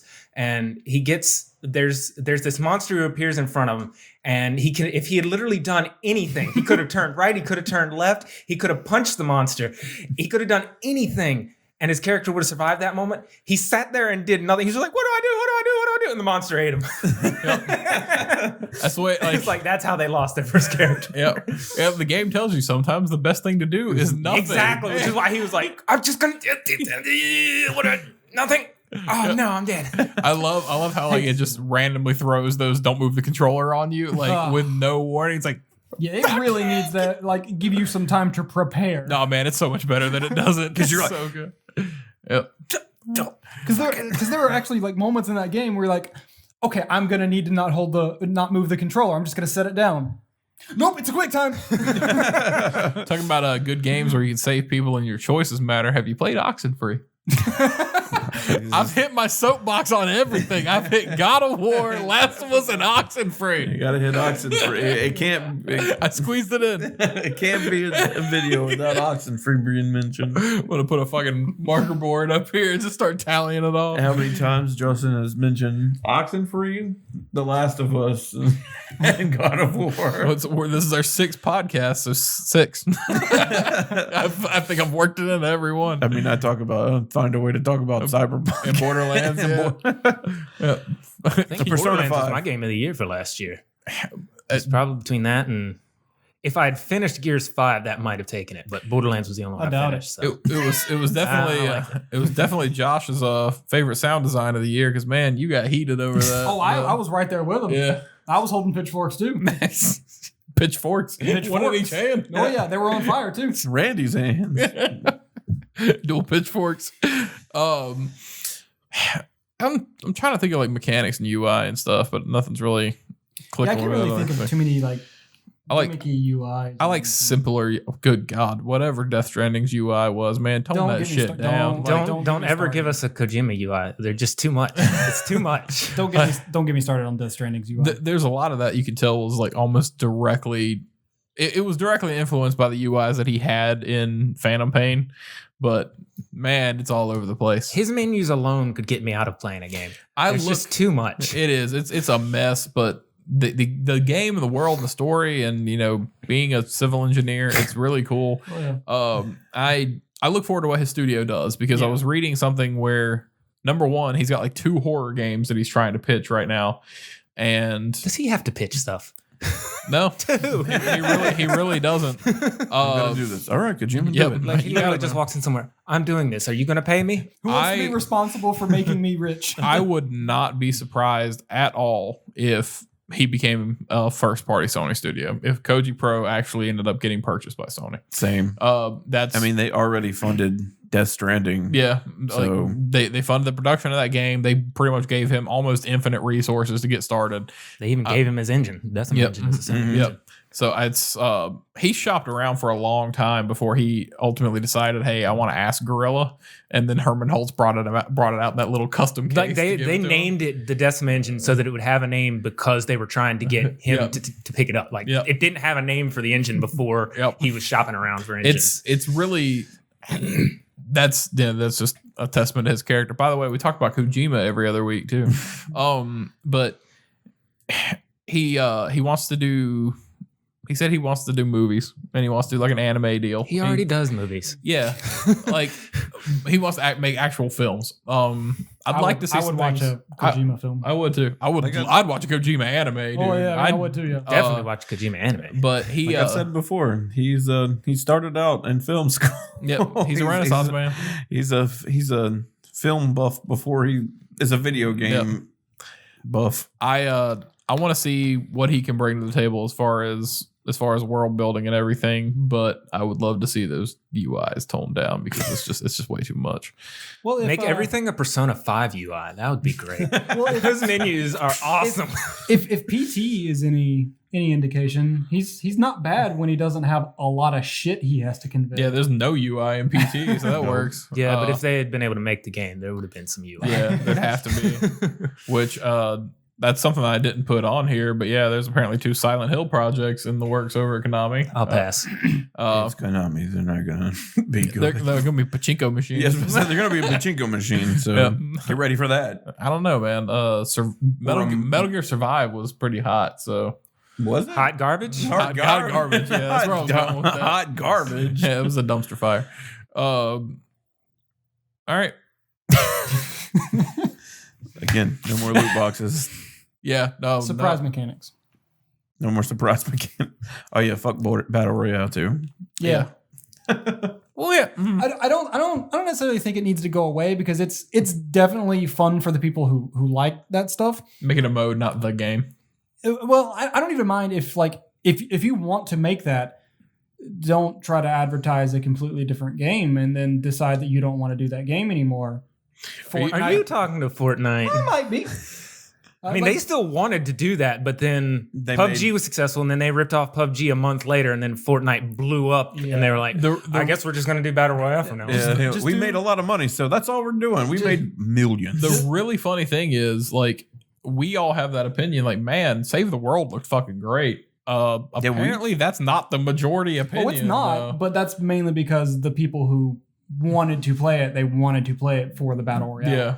Like, I mean, that game... Fortnite, before the Battle Royale was added, it was looking bad. Like, people weren't playing that beta. Like, nobody was doing anything. And then all of a sudden, that Battle Royale came out.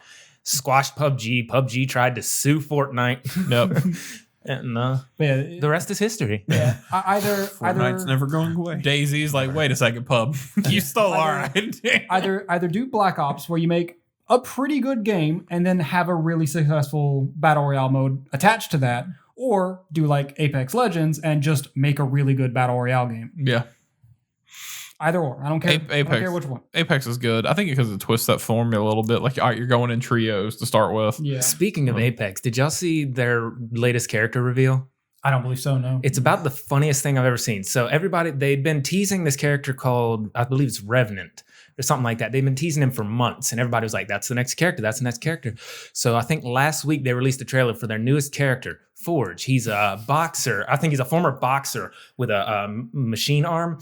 And then this week they released a trailer where he's like introducing himself, and then Revenant comes up, stabs him through the heart, and they're like, here's your new character. It's like you made up a character just to reveal your other character as a murderer. Clever. That's so clever. It's like, that's about the funniest thing. I'm not going to play the game, but that's the funniest thing I've seen in a long like time how for a reveal. Overwatch like drug people along with Doomfist for like a fucking year before they finally launched it. You had like a Terry Crews like campaigning to be Doomfist. Like, I want to voice him. I want to do this. That would have been great. It would have been hilarious, but not everything needs a battle royale, because I had been playing Forza Horizons 4. And they added a battle royale mode somehow, which I'm not going to play. Yeah, exactly. A racing game with a battle royale mode. I was like, that's just called a demolition derby. I haven't. It's kind of like demolition derby, but like it actually has a moving ring. And I was wondering if they tried like. GTA has a sort of similar thing where all the cars are driving in a circle, and the circle just gets smaller, and you're trying to push people out of the circle until it's kind of like that, but it has like you can hide and stuff like that, and I think you can even like change cars, or like there'll be like pickups and they're like guns or whatever, or like faster cars or different cars, and you try to like hide, but you can like push people out of the circle, and you're basically trying to like race other people to be the last car Now, if standing. they did that with a Twisted Metal 6. that would be What game are they up to now in Twisted Metal? That is the perfect example of making a pretty good game with a successful battle royale mode. Yeah. Yeah, I would love to have a Twisted Metal reboot come to PlayStation 5. A good Twisted Metal reboot. Because you have to prefix it with good. Yeah. Otherwise, I you'll feel get like Twisted Metal David Black. Jaffe would have to come back for that, and I think he's just become a Twitch streamer now. Yeah. So He actually he's actually the one that tweeted out something about a PlayStation reveal coming. he the tweeted first it. week Yeah, of he February. tweeted it was going to be in February, and then everybody was like, it's David Jaffe. He's worked with PlayStation. He's like, I'm not an insider with PlayStation anymore. Just what I've read. Yep. It's you got to think though, like today, at the time of recording, is the 28th of January, and people are saying February 5th or February 7th. Now they're changing it to February 29th because there's two reasons. One, there's a day at the same place they revealed PS4. It has it's blocked off for no events scheduled or allowed. And then also there's a rumor that they're going to use February 29th as leap into PlayStation 5. Leap into the next generation. I see because what leap day. Please God, don't do that. Please God, don't do that. Yeah. I'm curious if they would announce and start accepting pre-orders before the end of fiscal. Like that's a really big question there. Because technically they could. I mean, they did it for PS4. They did it before the end of fiscal. Yeah. I don't know where that money falls though, because people can pre-order this early, but it's for a console that doesn't drop till later. I think it just sort of stays on hold. Like I don't think Sony gets. I think it just sort of sits until. Yeah, it's a unless you pre-order from a Sony retailer, but I mean that's very rare. It's like people that pre-ordered Final Fantasy VII directly from Square, and now their pre-orders are getting canceled because it got delayed. But I don't know. I'm looking forward to some sort of announcement. I don't know when it's going to be though, but. Who's excited for Dreams, which was literally announced the day the PS4 was announced and is about to come out like a week before potentially the PS5 is announced. I really want to dive into it, as funny as that is. It is curious, but they said they have a 10-year plan, which means that's also going to be a PS5 release. Yeah. Or like cross-implementation kind of thing. So yeah, like I want to check it out. I specifically want to check it out in VR because I think it'd be really cool to fuck around with that. But it looks interesting. The thing is, I don't have the amount of it's one of the things we talked about Minecraft. I don't have the time to get in there and build certain worlds. Yeah, like that one in particular, I could play other people's stuff. Yeah, but I don't make stuff. I'm terrible at making stuff. Exactly. Like my Fallout 4 camp, to make people happy, I just put a bunch of workout stations because people got happy when I did that. And then like building a house or something, I literally would take 4 walls and then put another wall as the ceiling or as the roof. And that was it. I'm bad at that stuff. I don't have like the world building time that I used to have. I loved Little Big Planet when it was a thing, and I love checking out other people's work and everything. It's a really cool craft, and I'd like to do that with Dreams. Dive in and see what other people can come up with, even if they're making model versions of other games in the Dreams engine. It's just really cool that is essentially a video game engine that you play with instead of sit down and learn to code for. But yeah, I kind of want to check that out. So that's actually one of the things that I'm excited for. Nice segue. I actually want to jump straight to you, Truesdale, because I didn't give you much of an introduction other than saying your name. So why don't you tell us on our way out, for everybody who hung out with us for the last hour and a half, tell us a little bit about yourself, what you're playing, what you're excited for, and what you'd like to talk about or see in the future. Well, as far as stuff that I'm playing right now, for no reason at all, I've gone back to playing Batman Arkham City because I have it on PS4, and I forgot that was an amazing game. Stuff that I'm slightly excited for is Journey to the Savage Planet. Have any of y'all seen stuff of that? I've seen a little bit about it recently. It sounds familiar. But it's the rare case where I thought a game was going to be reviewed as a piece of shit. And then now it's reviewing really well. It looks like it's sort of a mix between Outer Worlds and like it has like sort of that corporate humor, but it's all like filmed live action, like on like TV. Like you'll see all these like super corporate stuff, and like sort of like No Man's Sky light. It's all it all takes place on one world, but it like looks like that same art style and all. And it's reviewing really well. People love like the humor and the sci-fi aspects of it. So I might actually give that one a try. It looks pretty interesting. I've seen some things about it come up this week, and you're right. It kind of came out of nowhere with the media coverage because I didn't expect that kind of thing. Even like as far back, like I watch gaming news religiously. So even as far back as like E3, people were talking about the previews and like it's not going to be a good game. Yeah. And then all of a sudden, so that's what I assumed, it's not going to be good. It looks like they did some real work, and now everybody's like, it's a great game. The worst review I've heard is towards the end of the game, it turns into more of a shooter than what it starts out at as, and they didn't like that. Like it was sort of subversive before it turned into the shooter, and that's like the worst complaint I've heard, and they still loved the game. So I might give that one a try. I'm also, of course, very, very, very, very excited for Cyberpunk 2077, which I delayed. Correction. Devolver Digital delayed it. They threatened to if they didn't get 2 million likes, and they didn't get it. They're like, told you. By the way, greatest marketing or greatest PR team. Their E3 events are my favorite things to watch every year. I try to get my friends to watch those every year, but they refuse, and they are missing out. Like I think last year she like turns into the Terminator or something.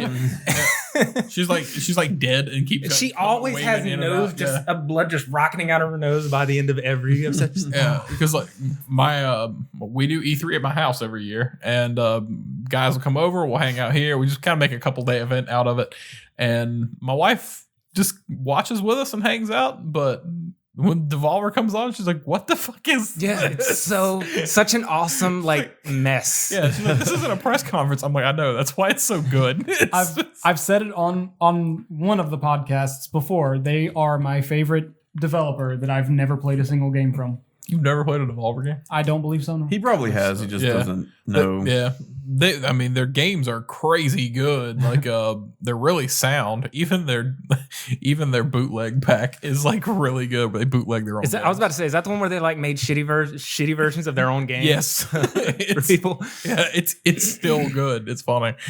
Then the other thing I'm excited for, if only just to experience it, because I've never played it, is the remaster of Final Fantasy VII. I feel like, granted, I basically know the whole story because who doesn't at this point? It's been 20 years. But yeah, I'm curious to see if it's good. Yeah. Good, I guess. Because like the last Final Fantasy I enjoyed was 10, and I don't remember any of that game.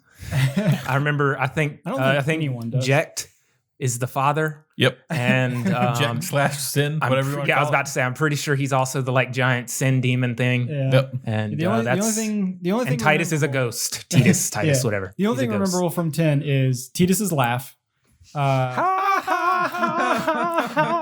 Jecht is actually a bad guy. Who knew? Sin is Jecht. And none of it's real. Also, the red jacket guy with the sword. He's also a ghost. Yeah, he's also a ghost. I aspired to be Orin when I was a child because I'm like, this dude just generally doesn't give a fuck about anything. And now that's just Eric. It's a dude in a jacket who doesn't care about shit.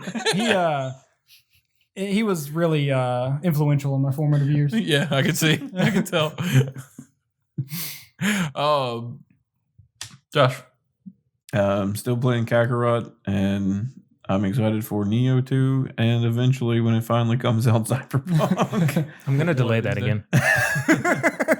Just to prove a point. Do you get my release schedule? Eric, I already know you're going to say Neo 2, so I'm going to skip you. No, okay, fine. I'm still currently playing Divinity 2, just because it scratches that D&D itch. At the time that this goes up, I will have been playing Smash Brothers. Byleth is pretty fun. She's all right. I've been playing her for like a week now. So that's pretty good. 2 days. But other than that, I'm excited for everything that's coming soon. Persona 5, Final Fantasy, Neo 2, Cyberpunk, but it's way down there now. So Yep, it's pushed super far. I am digging through my Steam library, as I mentioned before at one point, because I get a lot of those Twitch Prime games and the Humble Bundle shits and just all those things that you get from membership and freebies and whatnot. So I've way too many games in my Steam library that I just wouldn't play otherwise, and in my Twitch library and in my Discord library somehow. So I'm playing through the smaller titles, just touching on a couple of things, basically trying to find something that I enjoy long enough to stick with. Nothing really comes to mind at the moment. Looking forward to Animal Crossing New Horizons, obviously. That's still my number one. I cannot wait for that shit. I'm so pumped for it. I'm gonna end up. It's gonna end up accidentally on my list just because I want to play it with you. Yeah. Oh, like I said earlier, I did finish Link's Awakening, and it was great. First time ever playing it. I never played it when it was on Game Boy. I loved it on the Game Boy. It is so good. Like the way they made that fit for Switch feels fantastic. Again, not having a basis of comparison, but thinking about the way A Link to the Past played, that mode of top-down Zelda translates so well. Honestly, having played that one, I'd be really interested to get your reaction after playing the old one. Link's Awakening? Yeah.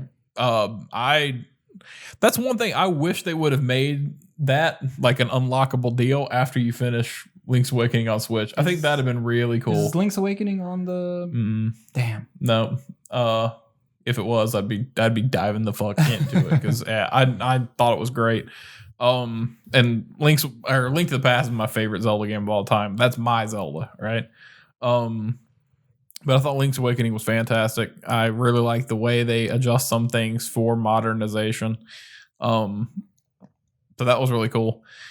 I'm looking forward to Animal Crossing New Horizons because I lose my life to those games, which is sad but hilarious. Delayed 2 months. Boy, don't. You hate to see it happen. I've enjoyed you thus far.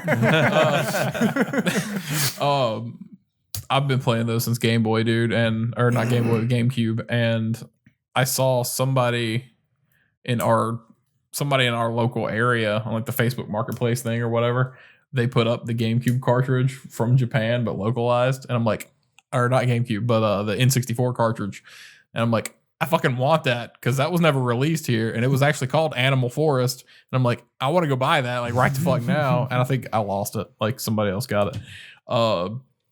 But I'm excited for Persona 5 Scramble, even though it's not here. It's Japanese, so I'm thinking about buying it anyway, and just hoping for the best. Hope they have an English subtitle version or English subtitled version. No, just I was going to say the secret for that is if it releases in China, then you buy that version because that version tends to have English because there's so many different types of Chinese. So I think I would actually learn Japanese in a month for Persona 5 Scramble. Like I think so, huh? Yeah. Let's set those goals. How many conversations do you think you could have with an actual Japanese person after playing that game? Now, see, we've been over this before. I speak a little Nihongo, okay? So Nihongo. I can hold my own a bit. If I was Cameron, All I can say is stuff about like, I'm going to invade your mind. So yeah, Cameron's having a heart attack right about now. if I was Cameron, I would say something and wait for your response. Yeah. For those of you who don't know our friend Cameron, he used to be able to speak Japanese very well. I'm not sure how his fluency is now, but he used to speak it in his sleep, and it was creepy but hilarious. 2K, ready to go. Yeah.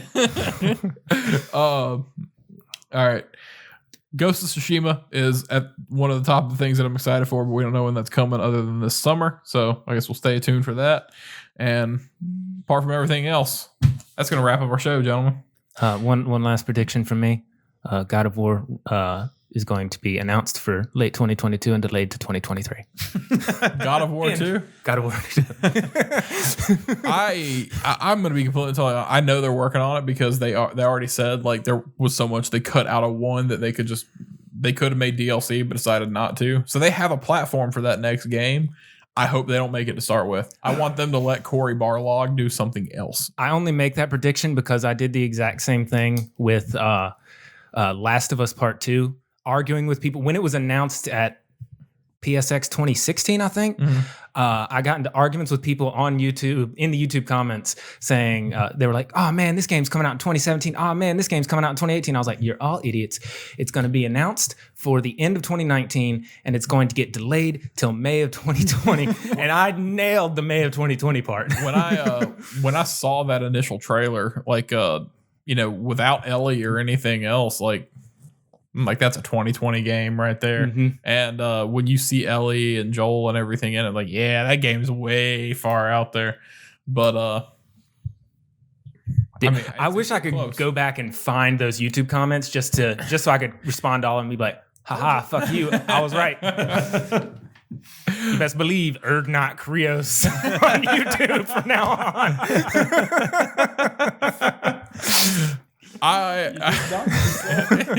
Erdnot Krios isn't really doxing. Go ahead, add me on whatever. Add me on whatever.